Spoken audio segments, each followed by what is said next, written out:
Hi, everybody. Welcome to the Underwater Photography Show. As always, I am Matthew Sullivan. And I'm Alex Mustard.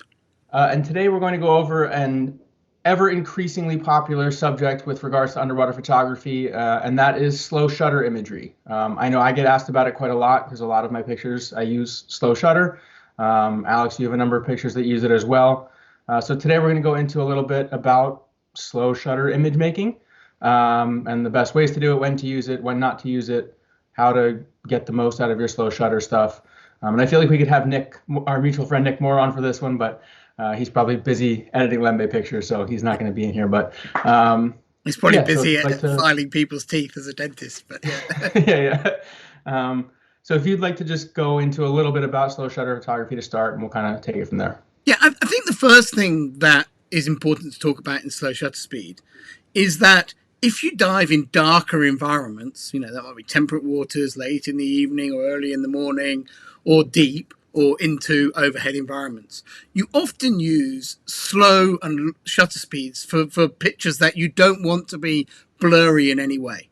And I think that a lot of photographers, they learn photography on land and they're told, you know, if you want sharp pictures, you need to use relatively fast shutter speeds, otherwise your pictures will be blurry. One of the differences in underwater photography is that you can push your exposures out a long way and still get sharp images. And there's three kind of big reasons why that works. First, we use wide angle lenses a lot underwater. And a wide angle lens, a little bit of camera movement, the subject matter doesn't really, distant subject matter, really doesn't move very much relative to the lens. So it doesn't really blur very much. More important than that, though, is we light most of our underwater pictures with instantaneous flash. So even if you're using a long exposure, most of the foreground of the image is lit with an instantaneous burst of flash and therefore frozen and very still. And that really allows us to sort of run that longer exposure into the picture. And then the third thing is that we're in the water and we're therefore naturally balanced in the water. It's quite easy to hold a camera still. We don't dive with tripods particularly, but because we're neutral in the water, our cameras are relatively neutral in the water.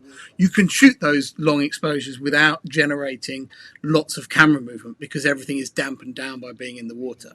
So those are three reasons. There are a few other smaller ones as well that mean that we can shoot these long exposures underwater. And I would say that I will routinely, if I need to, shoot down to a quarter of a second when I'm shooting a wide angle picture with flash without even being concerned about getting camera blur or camera movement in my pictures if I'm wanting to hold the camera still. So that's the first thing, is that I think you can be free as an underwater photographer to stretch those shutter speeds out in order to get the ambient light into the background of your picture to open up the space when you need to. And I imagine that's something you do, Matt, a lot in diving in, particularly in the freshwater environments, which can be very dark. So if I go back and look through most of my images, it's very rare that I have, unless I'm shooting like a black background macro image or something like that. Excuse me. It's very rare that I have pictures that are faster than maybe an 80th of a second. And the vast majority, I would say, I shoot between maybe a 10th and a 50th, because freshwater environments are generally dark. The times when I dive blue heron, I prefer to go early or late, and I usually do those tides, so the light levels are pretty low. So I'm shooting low shutter speeds there as well if I'm not shooting black background macro. And then, you know, personally, I greatly enjoy a little. So I've always said the underwater world is very rarely static. So I like to have some sort of motion in the image to show that. So especially with wide angle, more so with wide angle than macro. The vast majority of my wide angle pictures probably have some sort of motion blur or movement, and that's just personal taste for me. It doesn't appeal to everybody, but and you know, we'll get into how you can do that without needing dark environments. But I rarely shoot you know, the fast shutter speeds, and like you said, unless something's moving very quickly, you don't necessarily need to have a fast shutter speed because you have flash to freeze it. And whether you're doing front curtain, rear curtain sync, which we're going to talk a little bit about as well, at some point something in the frame is going to be frozen by the flash, so you don't have to worry about your whole picture being blurry. If you're shooting at slower shutter speeds, you don't need to have it at the fastest shutter speed that your camera can shoot every time you take a picture. Yeah, when we dive on the Thistlegorm wreck in the Red Sea, it's very dark inside the holds. And there's a photo that I show to the groups always to explain to them that, you might need to run that shutter speed out a little bit in order to get the blues coming through. And it's an 8 second exposure inside the wreck, which is, there's nothing in the picture that would tell you it was taken 8 seconds, but I just needed 8 seconds to get that blue to come through. It was taken back in the day with the Nikon D2X, which you never dared put above ISO 100, which is why it was 8 seconds. But it was, and it was. I just use it as an example to say to people, don't be worried. If I say go down and maybe you're going to end up shooting a tenth of a second and you end up needing 2 seconds, well, don't fret about it. Try it, Yeah. and that's why I show that example. However, I know that most people would have tuned in to hear us talking about creating blur and that sort of thing in images.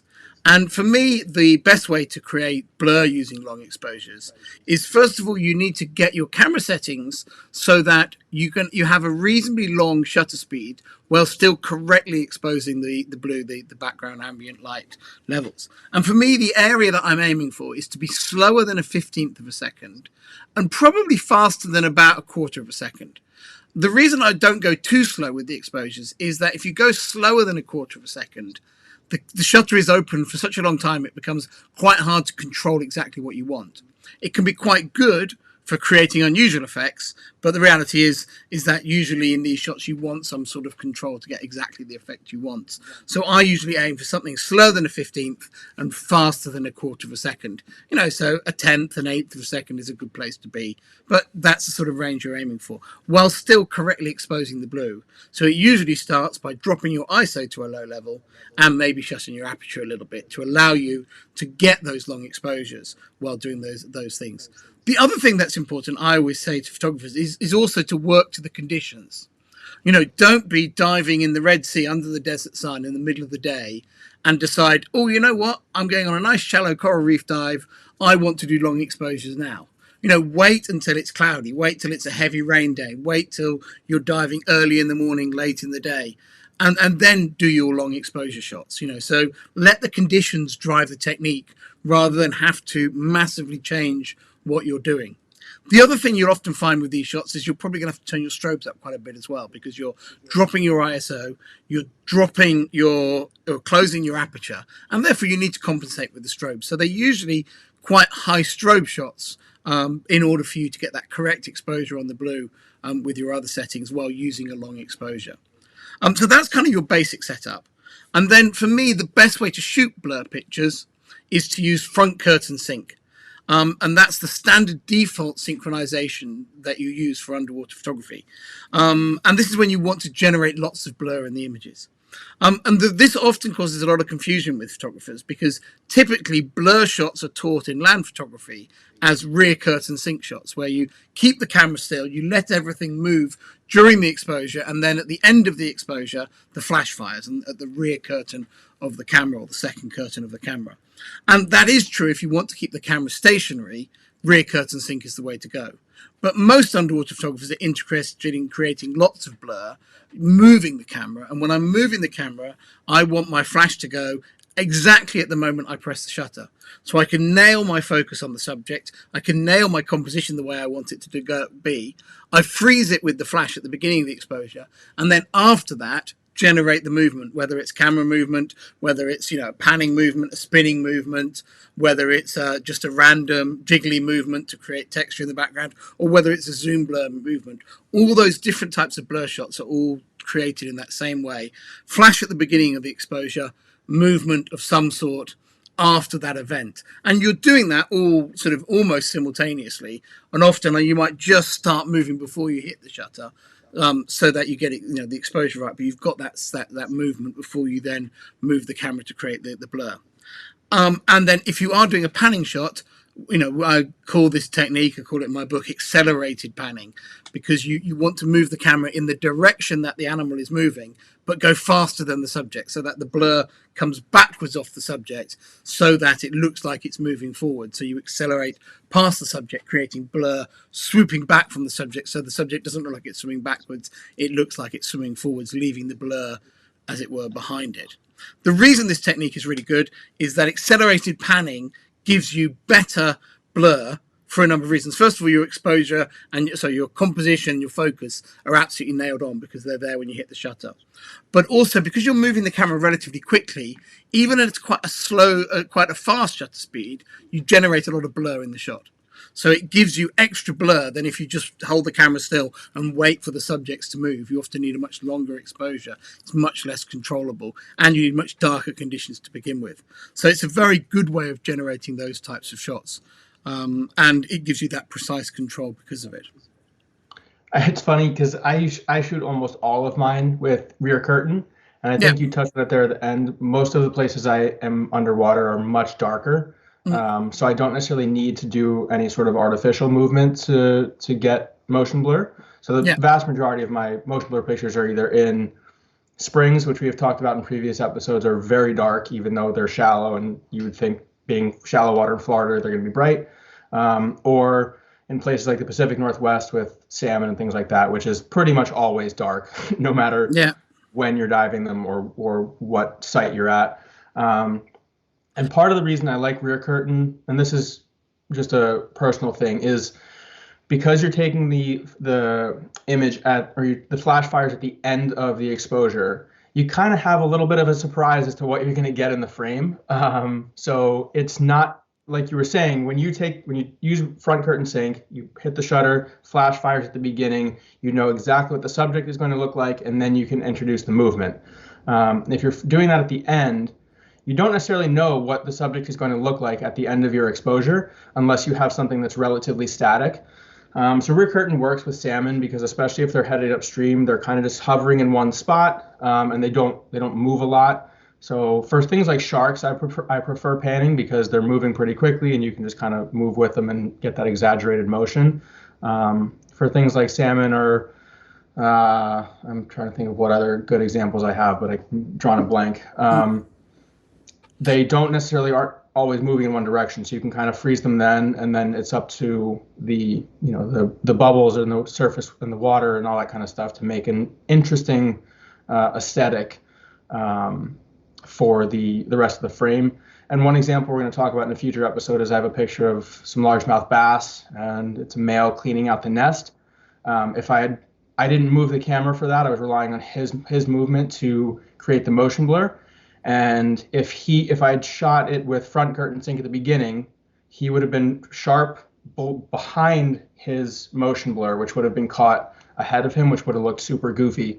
So that's one thing to think about is if you're shooting rear curtain or front curtain and your camera is not moving, but your subject is, all his ghostliness is going to be in front of your frozen subject, which doesn't look right. Yeah, absolutely. So well, I think there's two really interesting points from that. I think one of the attraction of these longer exposure techniques is the fact that they do give you something of an unpredictable surprise. And actually, photographically, if once you've taken lots of underwater photos, you can swim up to a subject, and if you use your standard technique and shoot it a certain way, you know what your picture's going to look like when you hit the shutter. And I think one of the reasons that more experienced photographers are often drawn to the, panning and blur shots is because it does create that unrepeatable, slightly out of control effect, which can often lead to a very happy accident, a planned accident, creating a really interesting image. The other thing I would say about rear curtain sync is that I would say I shoot far more pictures with rear curtain sync than front curtain sync.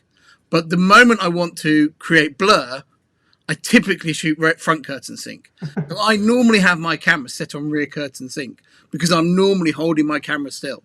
And if I'm at a fast shutter speed, it makes no difference. If I'm at a slow shutter speed, it comes into play exactly in the way you're using it, in that if you have fish swimming and moving in the frame, particularly swimming from different angles, you can't pan blur those subjects. And also you want the background to be sharp. If you have background features, if you keep the camera still, that will stay sharp and what's moving in front will blur. So I use rear curtain sync all the time. But when I actually want to create those panning shots, which most people mistakenly think of rear curtain sync shots, I actually switch over to front curtain sync to have that control, whether it's a zoom blur, whether it's a spin, whether it's a panning shot. The thing I wanted to sort of go on and talk about, though, is just a little bit about that front and rear curtain sync. As I said, front curtain sync or first curtain sync is the default flash mode on most cameras. On our Sony cameras, it's just called fill flash. It's not even called front curtain sync. You just have the option of either fill flash or normal flash, and then you have rear curtain as an option. Now, with a lot of underwater cameras, you can't have rear curtain sync unless you're using the right. The Nikon cameras will give it with any flash, but I think the Sony cameras and the Canon cameras, you need to have the right flash triggers in the housings to allow the rear curtain sync to work. And you often need to change a few settings, like you have to turn wireless flash on with the Sony cameras in order to get that rear curtain sync to be enabled for you. Or maybe it's the other way around, right? Or you switch it to whichever one you need to, on or off, to make it work. And I think that's an area of confusion because people hear about these techniques, they go to their camera and they can't access rear curtain sync with their underwater flash guns, particularly on the Canon cameras and sometimes on the Sony cameras. And so the solution to that is to get the right flash trigger for the housing, and that will enable those features for you. And I'd say, particularly if you dive a lot in the darker environments, having rear curtain sync is very important. If you only have front curtain sync or first curtain sync as your default mode, and you want to do those blur panning shots, you're fine, because that's all you need for those. So you don't need to invest in expensive equipment, or expensive flash trigger or anything like that to be able to do those panning shots, because they are all shot on front curtain sync, the ones with the very exaggerated movement in them. I will say, if somebody wants a good example of when rear curtain sync is necessary, if anybody who's watching knows Ralph Pace, he's a really good photographer.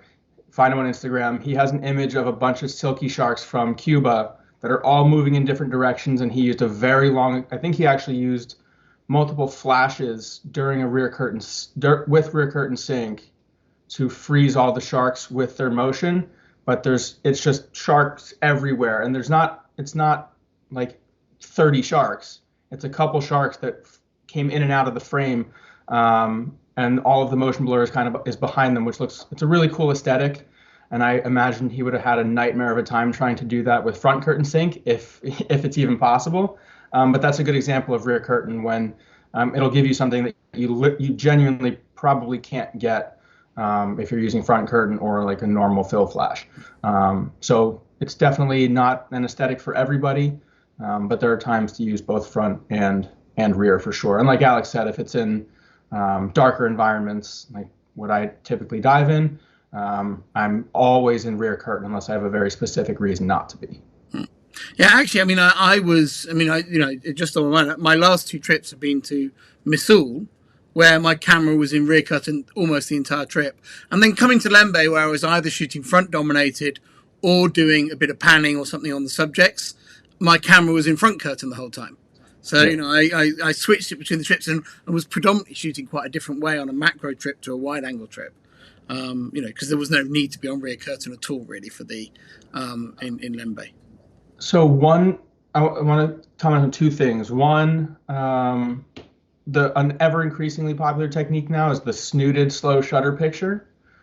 For that, I would always be in front curtain sync for that, because it's a panning shot. The snoot will light your subject, freeze it there, and then you can move the camera. Whereas if you have the snoot on the camera and you move it and then hope that the rear curtain sync fires the snoot in the right spot, it's going to be an exercise in frustration. So if you're looking for those types of images, front curtain sync for the snooted macro pictures. And then one little thing that I have used a lot, and I know you've used it as well, are, especially in brighter conditions or to get exaggerated longer exposures, are ND filters.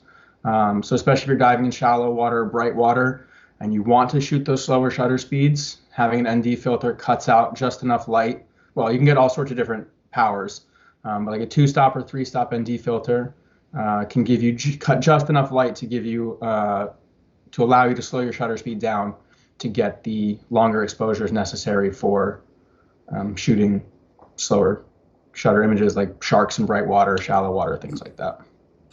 Yeah, and one thing you might want to, so if you're on just with the ND filters, we're getting well away from our original topic here, but just on those ND filters, and it's probably a whole episode in itself to talk about them, is that with SLR cameras, where your camera has to have a bright image to focus on and you need to be able to see through the lens without any electronic assistance, You really don't want to go higher than a 3-stop ND, an Yeah. ND8, something like that. On a mirrorless camera, obviously the camera can brighten up the view for you when you put those ND filters on, the neutral density filters on. So you can use stronger filters. But I would also say, as a mirrorless photographer, you can buy clip-in filters that fit inside the camera bodies. Yeah. And that saves you having to buy an ND filter for each of your lenses. But you are then committing to use it for the whole dive.